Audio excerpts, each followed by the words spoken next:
Hello everyone, this is MJ and you are at my channel called Reading This Life. My channel is where we talk fiction, friends, and fun. Today, let's match the theme of the month with nonfiction. Let's find out what I have lurking on my shelves waiting to be read. Stay tuned.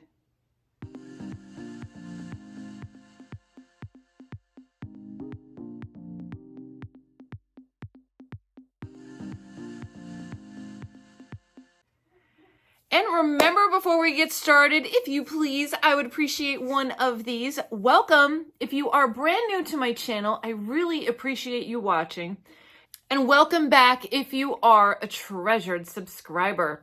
Okay, so I am off today and I went downstairs and I shopped my shelves. Yes, I shopped my shelves and I took a peek to see what nonfiction do I have lurking, waiting for me. I got a bunch of nonfiction. And this is just scraping the surface, okay? This is just scraping the surface. This is not everything that I have. So let's go through it.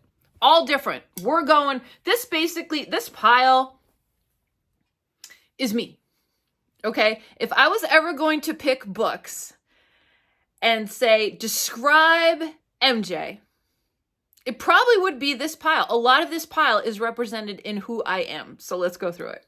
I'm sure you are all just dying to know. Okay, so the first, no particular order. This is not ranked or anything like that. It's just how they lined up in the stack as I was pulling them. Got my specs on. Okay, all right, let's see. First one. This is a book. I bought this when I turned 50 and I need to finish it. It's really good. So all my girls out there that are Gen X, that are hitting big numbers, life's not over. Life is just beginning, if you ask me. So, this is Older, but Better, but Older.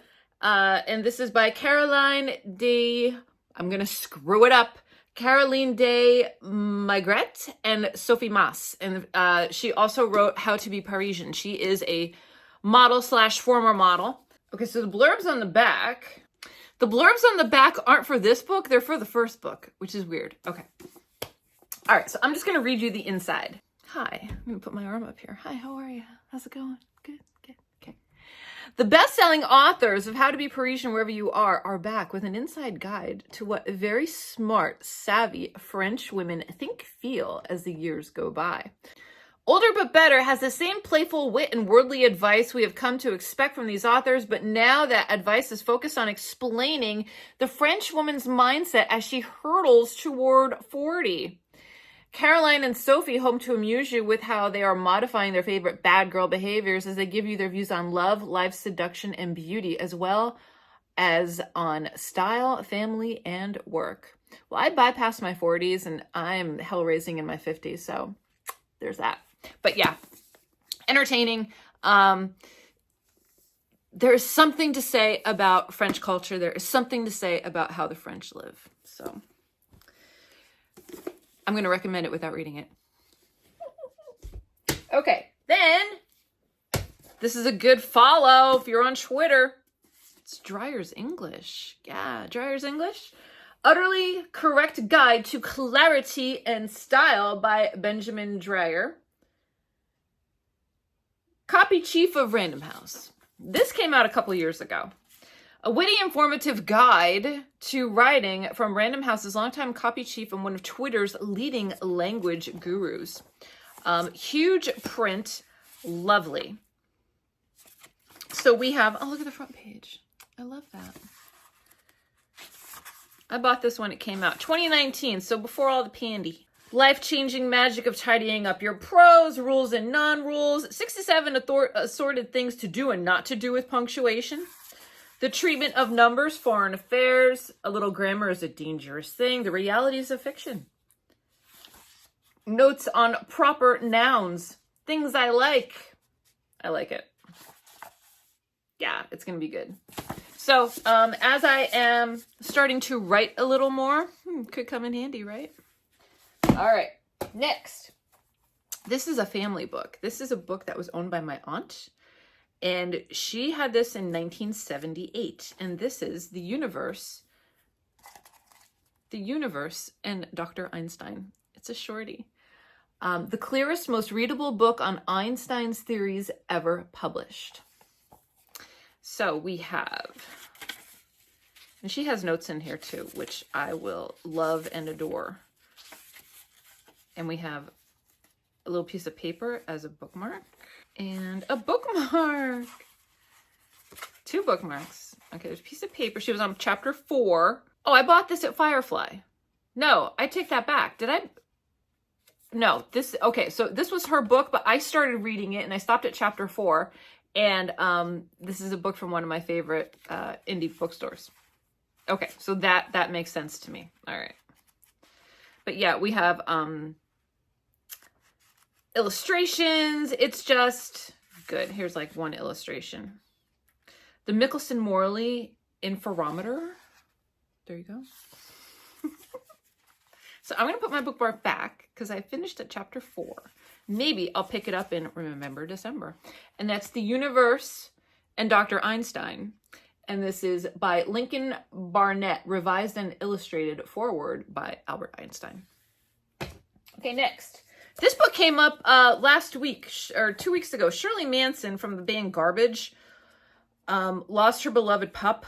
If you follow her on Instagram, you'll know what I'm talking about. And I recommended to her to read this book because it deals with pets and how pets come into our life, how they affect our life when they're with us and when they depart from us. And this was really, it was instrumental for me with healing when I lost my first dog a long time ago. And, you know, that dog is still in my mind, and sometimes his name still comes out of my mouth. And this is The Guardians of Being by Eckhart Tolle. Eckhart Tolle is, you know, New Agey philosopher, The Power of Now, A New Earth, some of his more known books.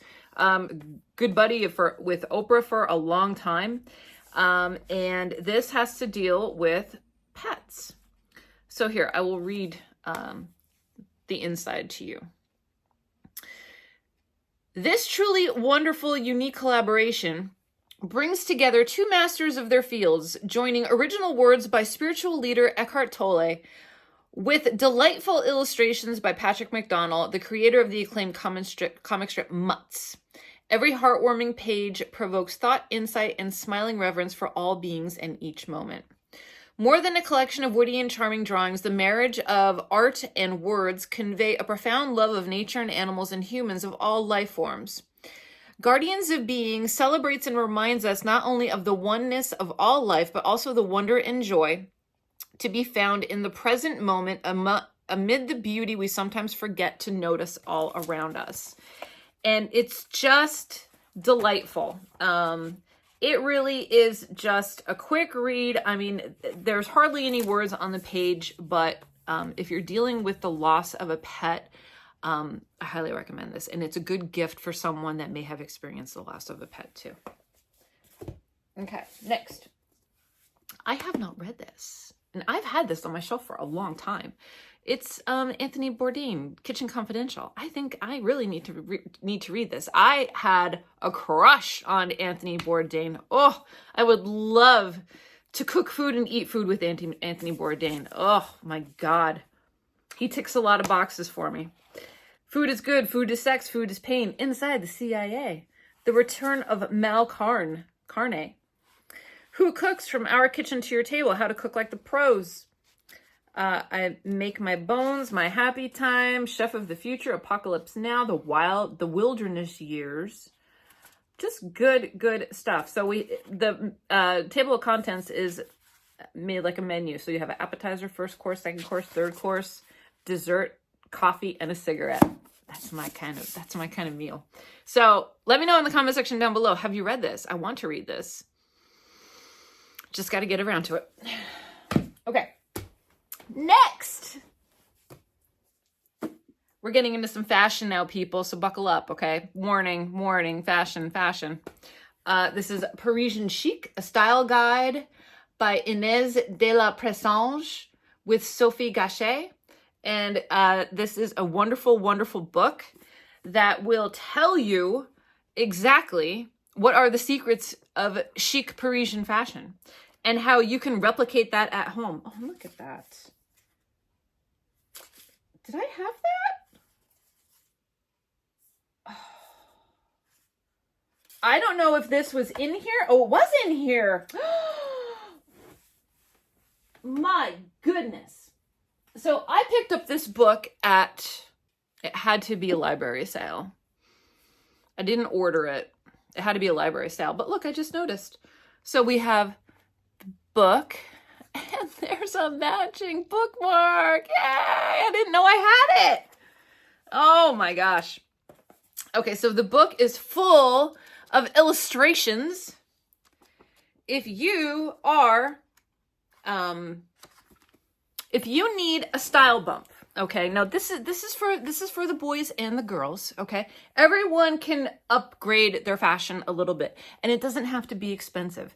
It's just about matching the right pieces together. So, secondhand stores, thrift stores, digging through your closet, double checking that, bag before you donate it to charity. There are a lot of things, fashion goes around in circles. So a lot of things that were out a couple years ago are now back. I have a pair of Versace jeans. I think they're knockoff Versace. I don't think they're real, but I've had them for probably 25 years. And they're the huge leg jeans. I've had them, and they're high waist. I've had them sitting. And now is the time for those suckers to come back out, if they still fit. But what I'm saying is upgrading yourself, upgrading your look does not have to be expensive, okay? And it's wonderful when you get books like this that have little tutorials and little ideas and gives you ideas as to, how to bump up your fashion. I will tell you, French thrift stores are next level. Like when I went to Paris this summer, I wish I had a bigger suitcase that I could bring stuff home in. But I didn't. But I'm telling you, like, it's just amazing. There is nothing wrong with sustainable fashion. There is nothing wrong with saving the environment. If you can go and shop at a vintage secondhand store, thrift store, you are going to find some amazing things. Bring them home on the cheap and wear them with pride. There's everything in here. There's websites, flowers, how to decorate, perfect makeup, things to avoid or you'll look 10 years older, my 10-minute beauty routine, everything is all lined out. I believe this is still in print.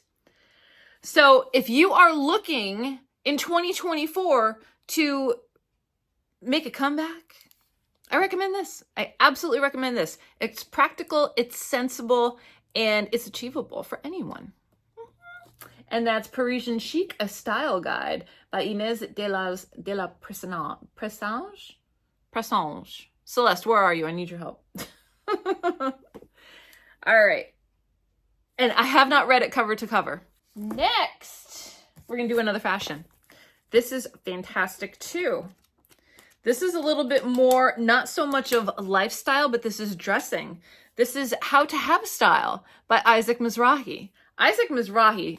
See here, this is young Isaac, because he doesn't have gray hair. Yeah, I love Isaac Mizrahi. Fabulous, fabulous memoir, if you're looking for a memoir of a fashion icon. I loved seeing his runway shows. I loved watching, God, look how tiny he is. Isaac, he's so tiny. So young. When did this come out? Let's see. This came out in 2008. So it's been a minute. He still looks good. Okay, so we have the following chapters. How to have style on a budget, when you're petite, when traveling on business, to reinvent yourself, to wear denim when you're not a size 12, wear clothes, or wear colors. Sorry, not wear clothes. That's my problem. Wear colors. By spending more on less and be funny and sexy in the evening, growing up, and a wake up from a wake up from a jeans coma. Yeah, I think now it would be like a leggings coma, maybe, because leggings, you know, everybody freaking wears them. So there's a questionnaire. Oh, I love that. There's a questionnaire. That's wonderful. Okay, but again, this has illustrations, photos. What I like to do, what I've always loved to do, we have all sizes represented, which is fantastic, is I will find something. Look at that. I love that. Still on trend. Actually goes through and gives feedback on outfits owned by a person. Going for shoes. I love that. So I love getting ideas from different books and then trying to replicate it. I used to do that when I was in college because some of you may know, like I desperately wanted to be a model and I tried it once. And I think when I auditioned, I got very creeped out and I never went back because I thought it was like one of those things where they're going to take your money and take your pictures and then nothing's going to happen. Or it would be one of those things where they would like set you up with like, you know, some type of an adult something or other. And I'm like, this doesn't pass the smell test for me.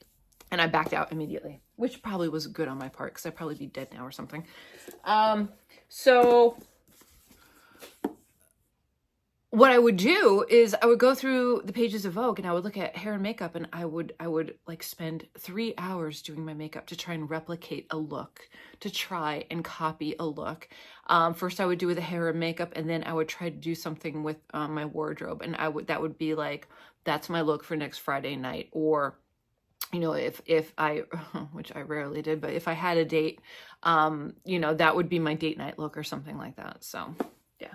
Trust me, I didn't go out much when I was in college, okay? Like, it didn't happen. All right. Next on the nonfiction list, let's get out of fashion and let's get back to geekdom. It's a brief history of time from the Big Bang to black holes by he died how many years ago? It hasn't been that long, right? Like 2 years maybe? Stephen Hawking. Did he die before the pandemic? God. I don't know. I want to ask my phone, but I can't. So this is a brief history of time. And I also have a brief history of time, a reader's companion. If you can't understand what's in here, this is going to help. Because sometimes I need the extra help. And these were both purchased at a library sale. All right. And then the last book that I have is more fashion lifestyle. And this is, I remember buying this book. This is Swell. And this is by Cynthia Rowley, who is a fashion designer. And she was extremely popular. I would say, yeah, it had to be in the 90s. This was published in 1999. And Cynthia Rowley was Kate Spade before Kate Spade hit the scene. Does that make sense? Okay. Not like in persona, but in style. So this book takes you through a lot of everything. So let's see what's inside. Enter the imperfect hostess, gratitude and gratuities. Go ahead, take a gamble. What if you lose your shirt on love? Get around, have fun, style, be lucky, look pretty, indulge. There's a lot of cool tricks in here too. You know, she tells you different, okay, indulge. She gives you the lowdown on caviar. She gives you the lowdown on alcohol spirits. She gives you the lowdown on bracers. Talks about flowers, talks about jewelry. Talks about oysters. Wine, truffles, style. Have fun. 2 words a swell should never utter. I'm bored. Never say you're bored. Life is not meant to be boring. Meeting people. So there's a lot offered in this, and it's funny because the top cover is puffy, and then the bottom cover is just like a regular bottom, but it's a little puffy and it's neat. It's neat to play with. All right, so that is Swell by Cynthia Rowley. Cynthia Rowley you can still, she still designs. You can still pick up stuff. I don't remember what the last thing I have from Cynthia Rowley was. I don't know, but you can find her stuff at like your local discount fashion stores too, like TJ Maxx and Marshalls and all that. Yeah. All right, so that is my nonfiction roundup of what is hanging on in my house. I hope something may have caught your interest. You know, with Nonfiction November going on, I may dip into some of those. Also, you know, 2024 is coming up, so I think I may tackle that Parisian book. I think I may need to reinvigorate the wardrobe after, you know, the last 3 years of, you know, what we've been going through. And I think it could be a good time to do that. Maybe pare it down and make a capsule wardrobe, huh? Does anybody have a capsule wardrobe out there? I think I need to start one. All right. I hope everyone is doing well. I hope you enjoyed that. Make sure that you're taking care of yourself so you can take care of others. And I will see you in my next video, whether that be sooner or later. So until next time, everyone, goodbye for now. Happy reading.